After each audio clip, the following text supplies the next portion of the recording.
घड़ी घड़ी में आयु छीके जो अंजलि का पानी हो, जो अंजलि का पानी। घड़ी घड़ी में आयु छीले जो अंजलि का पानी हो, जो अंजलि का पानी। घड़ी घड़ी में आयु छीले जो अंजलि का पानी हो, जो अंजलि का पानी। घड़ी घड़ी में आयु छीले जो अंजलि का पानी हो, जो अंजलि का पानी। बाल किशोरा गई जवानी मौत शीस मड़रानी हो, मौत शीस मड़रानी। बाल किशोरा गई जवानी मौत शीस मड़रानी हो, मौत शीस मड़रानी। इसलिए संत लोग कह रहे हैं मन तू बड़ा गंवार है, करता नहीं विचार है। मन तू बड़ा गंवार है, करता नहीं विचार है। माटी में मिल जाना बंदे, इसका क्या एतबार है। मन तू बड़ा गंवार है, करता नहीं विचार है। माटी में मिल जाना बंदे, इसका क्या एतबार है। माटी की दीवार है, माटी का विस्तार है। माटी में मिल जाना बंदे, इसका क्या एतबार है।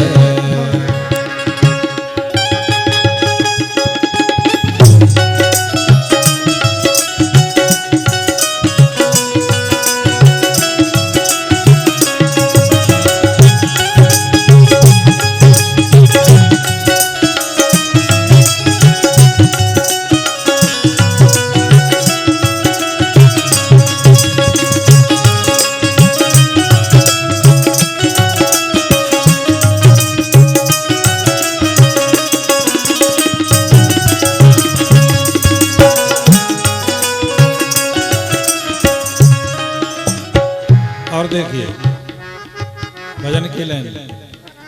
तेरे देखत गए अनेकों साथी जो कहलाते थे, साथी जो कहलाते थे।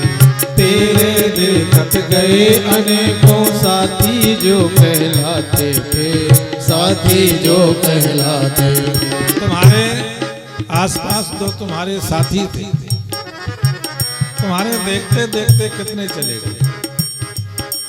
तेरे देखत गए अनेकों साथी जो कहलाते थे, साथी जो कहलाते थे। तेरे देखत गए अनेकों साथी जो कहलाते थे, साथी जो कहलाते थे। और बड़ी प्रीत संबंध घनेरे बड़े काम में आते थे, बड़े काम में आते थे।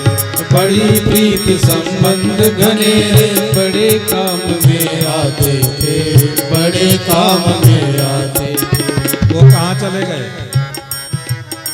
छोड़ गए घर बार है, छोड़ के चले गए। छोड़ गए घर बार है, तेरा क्या अधिकार है।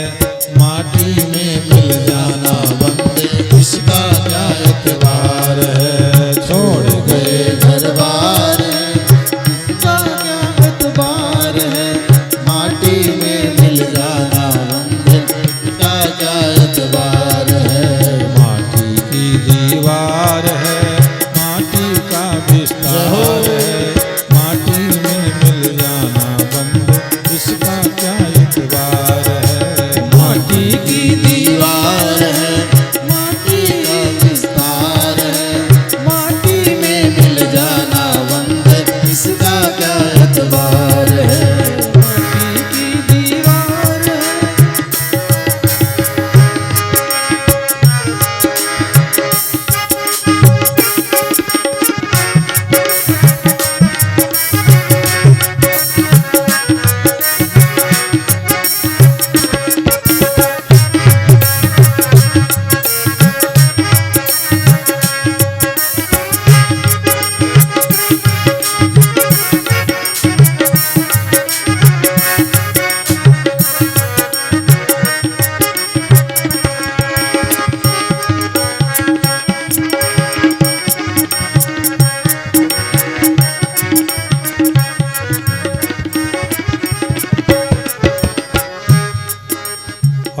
कड़ी में समझाने का प्रयास संत कर रहे हैं। अब भी सोच समझ ले पगले, जगत मुसाफिर खाना है, जगत मुसाफिर खाना है। अब भी सोच समझ ले पगले, जगत मुसाफिर खाना है, जगत मुसाफिर खाना है। ओह अब भी सोच समझ ले पगले, जगत मुसाफिर खाना है, जगत मुसाफिर खाना है। अब भी सोच समझ ले पगले, जगत मुसाफिर खाना है, जगत मुसाफिर खाना है। गीतानंद स्वरूप पिछानो, यही साथ में जाना है, यही साथ में जाना है। गीतानंद स्वरूप पहचानो, यही साथ में जाना है, यही साथ में जाना है। चेतन निर्विकार है, काया जड़ संसार है, माया में मिल जाना बंदे किसका क्या एतबार है। निर्विकार है, काया जड़ संसार है, माटी में मिल जाना बंदे किसका क्या एतबार है। माटी की दीवार है, माटी का विस्तार है, माटी में मिल जाना बंदे किसका क्या एतबार है। माटी की दीवार है, माटी का विस्तार है, माटी में मिल जाना बंदे किसका क्या एतबार है। माटी में मिल जाना बंदे किसका क्या एतबार है। माटी में मिल जाना बंदे किसका क्या एतबार है। लो सच्चिदानंद भगवान की जय। समाधि बाबा की जय। समाधि बाबा की जय बोलोगे तो चेतन हो जाओ। हाँ देखिए, भागवत की कथा हमारे जीवन से जुड़ी कथा है। ये सब कुछ हमारी ही जीवन की कथा चल रही है। धृतराष्ट्र को ज्ञान हुआ इस बात का, और धृतराष्ट्र विदुर जी की बात मान करके उसी समय हस्तिनापुर छोड़ करके और हरिद्वार पहुंच गए। ये होता है संतों का संग का प्रभाव। देखो धृतराष्ट्र ने 18 अध्याय गीता, 18 अध्याय की गीता किससे सुनी? संजय से। संजय ने घर में बैठे पूरी गीता लाइव टेलीकास्ट चल रहा था ना, सुना दी, पर धृतराष्ट्र का मोह दूर नहीं हुआ। पर जब विदुर जी ने यही कथा करके सुनाई तो धृतराष्ट्र का मोह खत्म हो गया। ये संत की वाणी का प्रभाव, विदुर संत है, ठीक है ना, ये बड़ा प्रभाव होता है। इसके बाद में परीक्षित जी महाराज का राज्य तिलक धर्मराज युधिष्ठिर ने कर दिया और हिमालय यात्रा की ओर चल पड़े। चारों भाई धर्मराज जी के साथ में वो भी हिमालय की यात्रा में चल पड़े। उनके साथ में द्रौपदी भी यात्रा में साथ में शामिल हो गई। क्रमशः पहले जाते हैं हरिद्वार, हरिद्वार से ऋषिकेश, यमुनोत्री, गंगोत्री, केदारनाथ, बद्रीनाथ और फिर बद्रीनाथ से ही मार्ग जाता है स्वर्ग लोक का। और ये धर्मराज जो युधिष्ठिर थे ये साक्षात धर्म ही थे, इसीलिए वो सीधा सतलोक को पहुंच जाते हैं। चारों भाई भी एक एक करके बर्फ में वहीं लीन होते जाते हैं, द्रौपदी भी, और उसके बाद ये पांचों जो थे ये सब स्वर्ग के ही रहने वाले देवता थे, उनके अंश से उत्पन्न हुए थे, अपने अपने घर पहुंच गए।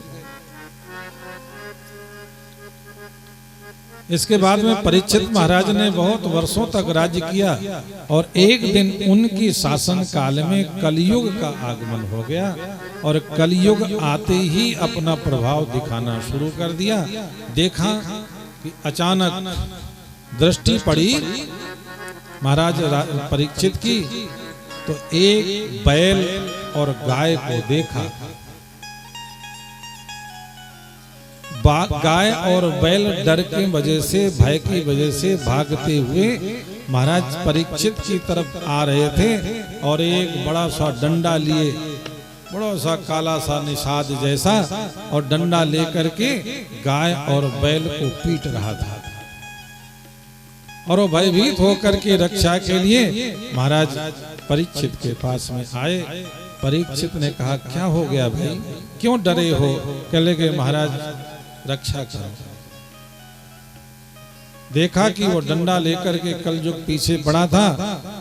महाराज परीक्षित ने जोर से ललकारा, ए दुष्ट, वहीं खड़ा रहे, मेरे राज्य में कौन सा धर्मी पैदा हो गया? निरपराध जीवों को तुम कष्ट दे रहे हो।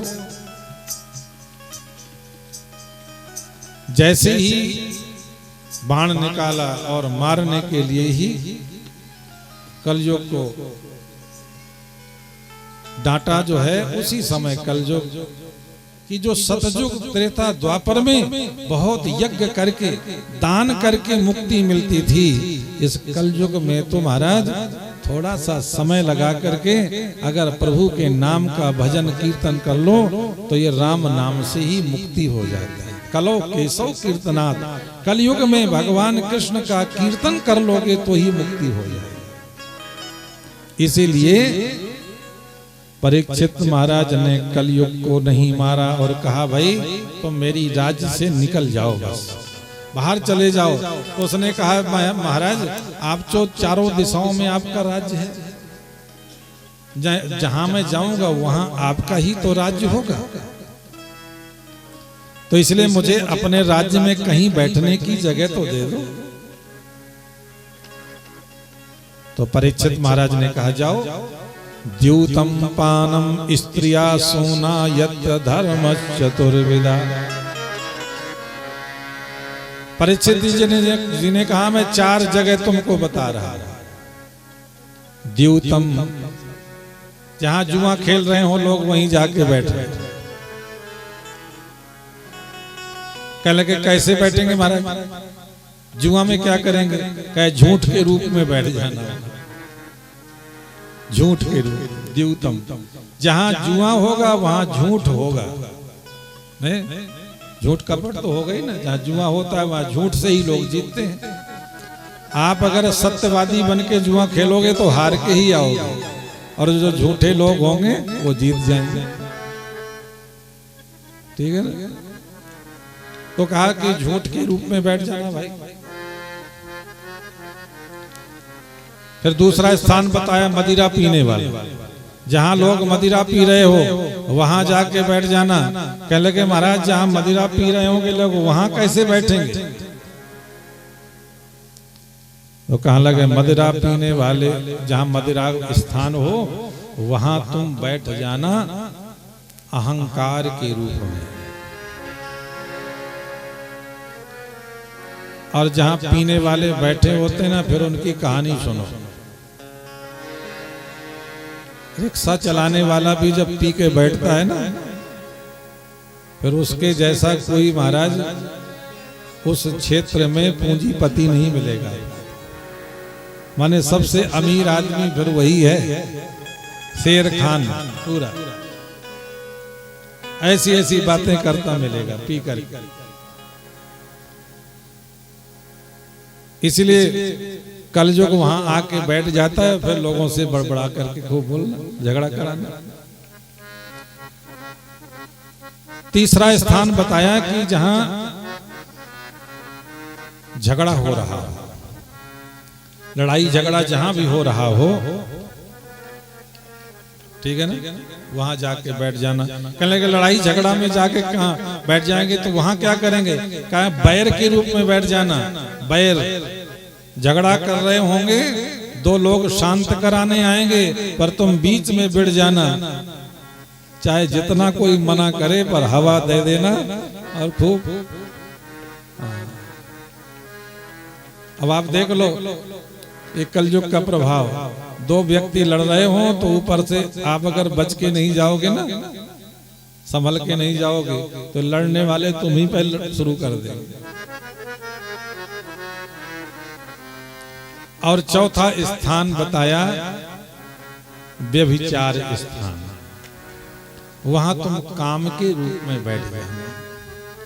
जब चार स्थान बता दिए तो कल जो कहने लगा ये महाराज जी ये ऐसे स्थान बता दिए जहां से ये बुराई ही नजर आती हो, अरे कुछ तो ऐसी जगह बता दो जहां थोड़ा लोग उसको पसंद भी करते हो, अच्छा भी लगे, अच्छा भी समझते हो। तो परीक्षित जी ने कहा इस संसार में सोने की महत्वता बहुत है। सोना को लोग जो है ना बहुत श्रेष्ठ मानते हैं। तुम ऐसा करना कि स्वर्ण में जाके बैठ जाना। कलयुग ने कहा ठीक है महाराज जी। अब कलयुग जो है ना समय ताकता रहा। एक दिन महाराज परीक्षित स्वर्ण का मुकुट पहन करके जैसे ही आखेट के लिए चले तो कलयुग स्वर्ण के मुकुट में ही बैठ गया, खोपड़ी में सवार हो गया परीक्षित महाराज के। और परीक्षित महाराज से आज उसने बहुत गलत काम करा दिया, निरपराध पशुओं की हत्या करा दी और एक ऋषि के गले में मरा हुआ सर्प डलवा दिया। ऋषि का अपमान करा दिया कलयुग ने और राजा को पता ही नहीं चला। और जब मुकुट उतार करके रखा तो बुद्धि ठीक हो गई, क्योंकि कलयुग उतर गया।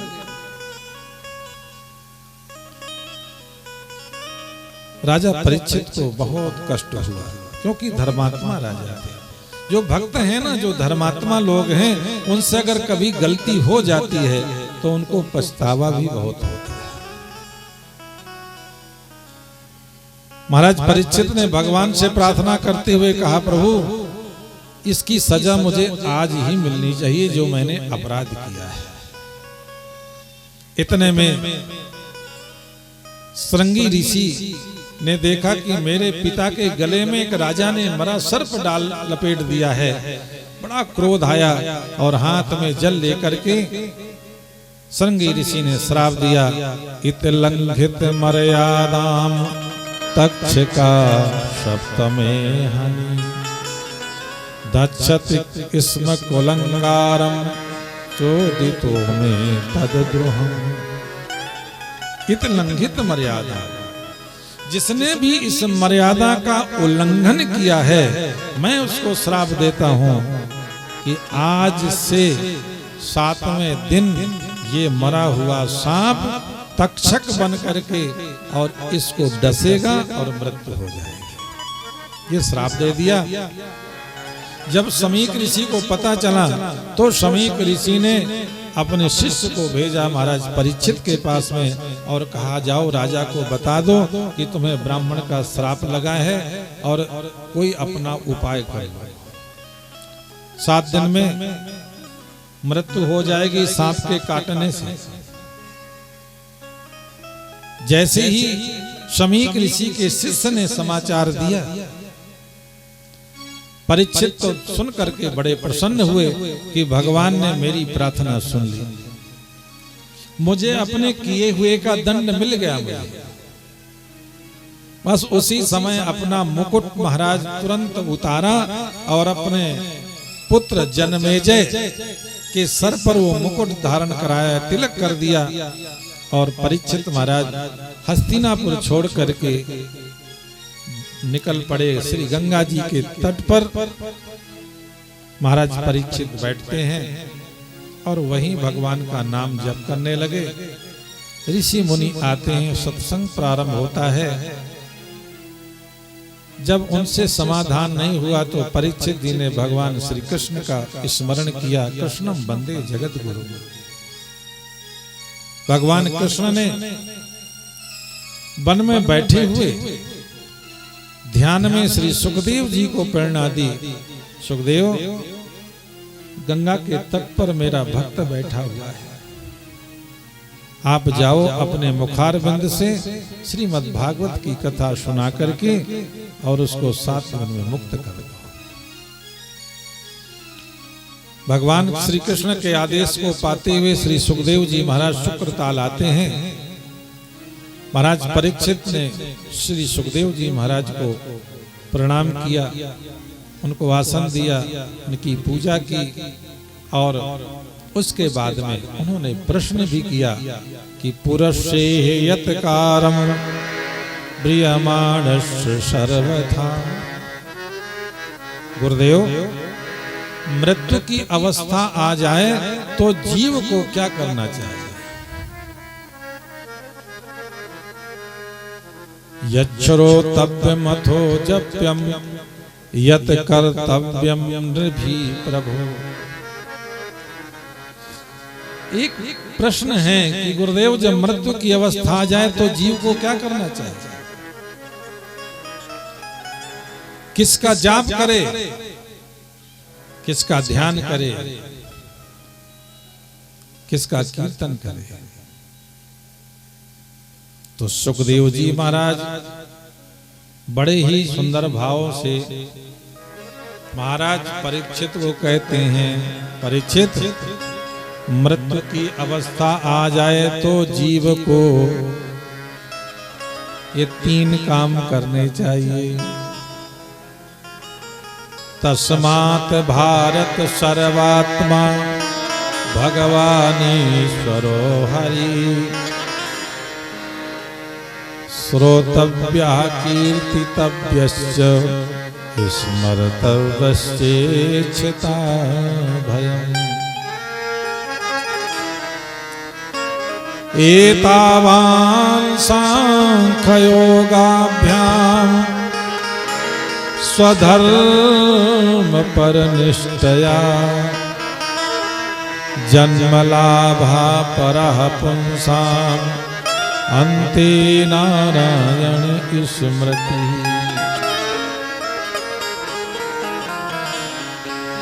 परीक्षित,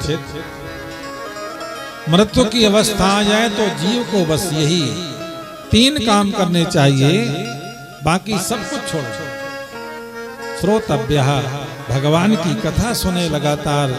कीर्तितव्यः, भगवान का कीर्तन करे और भगवान का ध्यान करे। उससे लाभ क्या होगा? जन्म लाभः, आपके जन्म पाने का लाभ यह हो गया कि अन्ते नारायण स्मृति, अंत में नारायण की स्मृति हो जाएगी। मृत्यु के समय में अगर आपको भगवान नारायण का स्मरण आ जाए तो आपकी मुक्ति हो जाएगी। और इसी मुक्ति के लिए तो जन्म मिला है।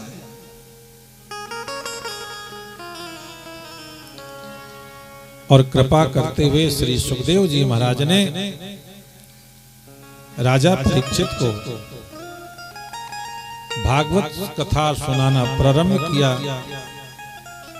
और प्रथम श्री सुखदेव जी ने चतुश्लोकी भागवत सुनाई। ये चतुश्लोकी भागवत संपूर्ण भागवत है। अहमेवासमेवाग्रे नानद यत्तद् सत्परम् पश्चादहं यदेच तच्च यो वशिष्येषु वस्म्यहम्। ऋतेर्थं यत् प्रतीयेत ना प्रतीयेत चात्मनि तद्विद्यादात्मनो मायां यथा भासो यथा तमः। यथा महान्त भूतानि भूतेषु च वचेष्वनु प्रविष्टानि तथा तेषु नात्यश्वहम्।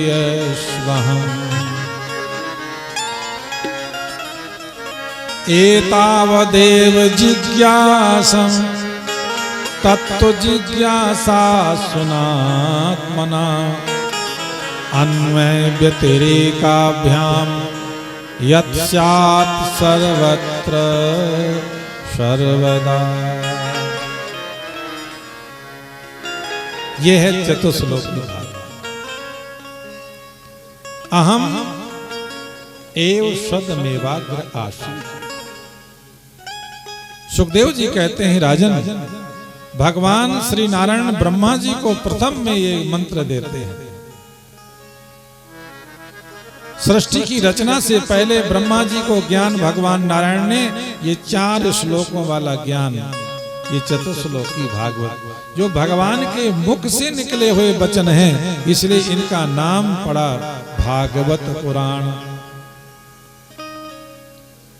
भगवान के मुख से निकला है, इसलिए इसको भागवत कहते हैं। सुखदेव जी कहते हैं राजन, भगवान ने कहा ब्रह्मन, इस सृष्टि से पूर्व मैं था, सृष्टि के मध्य में मैं हूं और सृष्टि के अंत में भी मैं ही रहता हूं, इसलिए ये मैं ही सत्य हूं। मेरे अलावा कोई दूसरा सत्य नहीं, मैं ही सत्य। इसलिए जगत झूठा है, ब्रह्म सत्यम जगत मिथ्या। जगत तो बाद में बना है, ईश्वर ही तो था। तो सत्य कौन हुआ? ईश्वर। भगवान कहते हैं सत्य मैं हूं। और फिर ये झूठा क्या है? भगवान कहते हैं जो माया है ना, ये झूठी है। सत्य तो मैं हूं और झूठ क्या है? माया। रतेर्थम यत् प्रतीयेत। माया माने जो है नहीं पर फिर भी दिखती है। जैसे अंधेरे में पड़ी हुई रस्सी में सांप दिखता है, जबकि सांप है नहीं, है तो रस्सी पर दिखता क्या है? सांप। जब प्रकाश हो जाता है, उजेला हो जाता है, तो हमको सांप का भय खत्म हो जाता है, क्योंकि प्रकाश में, उजेले में हमको रस्सी दिख जाती है। रस्सी दिख गई, रस्सी सत्य है। सांप जो दिख रहा था वो था नहीं, वो झूठा था। तो कौन प्रकाश के उदय होने पर कौन गायब हो गया? अंधेरे में क्या दिखता था? सांप। प्रकाश में क्या देखा? रस्सी। तो झूठ कौन था? सांप। सत्य क्या थी? रस्सी। ठीक है ना? ऐसे ही सत्य तो ईश्वर है, जगत तो कल्पना है। इसलिए ब्रह्म सत्यम जगत मिथ्या। और जो सत्य को जानना चाहता है, अन्वय व्यतिरेक अभ्याम, भगवान कहते हैं अन्वय व्यतिरेक के द्वारा तुम अपनी आत्मा को जान लो। क्योंकि भगवान कहते हैं समस्त भूत प्राणियों के अंदर जो आत्मा विराजमान है वो मेरा अंश ही है।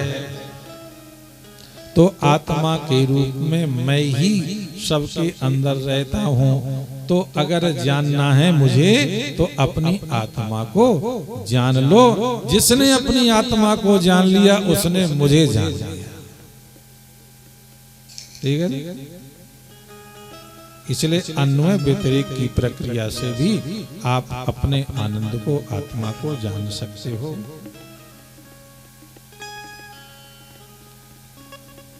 तो श्री सुखदेव जी महाराज को चतुश्लोकी भागवत सुनाई। उधर भगवान श्री नारायण ने ब्रह्मा जी को भागवत श्रवण करा करके और उनको आज्ञा दी कि अब तुम सृष्टि का विस्तार करो।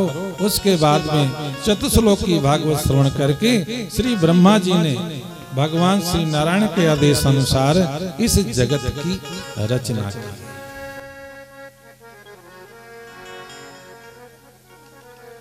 बोलो सच्चिदानंद भगवान की जय। राधे राधे राधे श्याम से मिला, राधे राधे राधे श्याम से मिला दे। श्री राधे राधे राधे श्याम से मिला दे।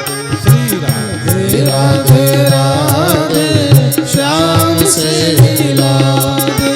श्याम से मिला दे तू घन श्याम से मिला दे। श्याम से मिला दे तू घन श्याम से मिला दे। देखो कथा का विश्राम इसी प्रसंग पर करेंगे, इसीलिए 1 मिनट के लिए ताली बजाते हुए और सब लोग भगवान का नाम जपेंगे। राधे राधे राधे श्याम से मिला दे। श्री राधे राधे राधे श्याम से मिला दे। श्री राधे राधे राधे श्याम से मिला दे। श्री राधे राधे राधे श्याम से मिला दे। देखो ताली ऐसी बजनी चाहिए कि उसमें आवाज भी आवे, ऐसे ऐसे ना करना है, थोड़ी आवाज भी तो आवे ना ताली के साथ। श्री राधे राधे राधे श्याम से मिला दे। श्री राधे राधे राधे श्याम से मिला दे। श्याम से मिला दे तू घन श्याम से मिला दे। श्याम से मिला दे तू घन श्याम से मिला दे। हो श्याम से मिला दे तू घन श्याम से मिला दे। आइए श्याम से मिला दे तू घन श्याम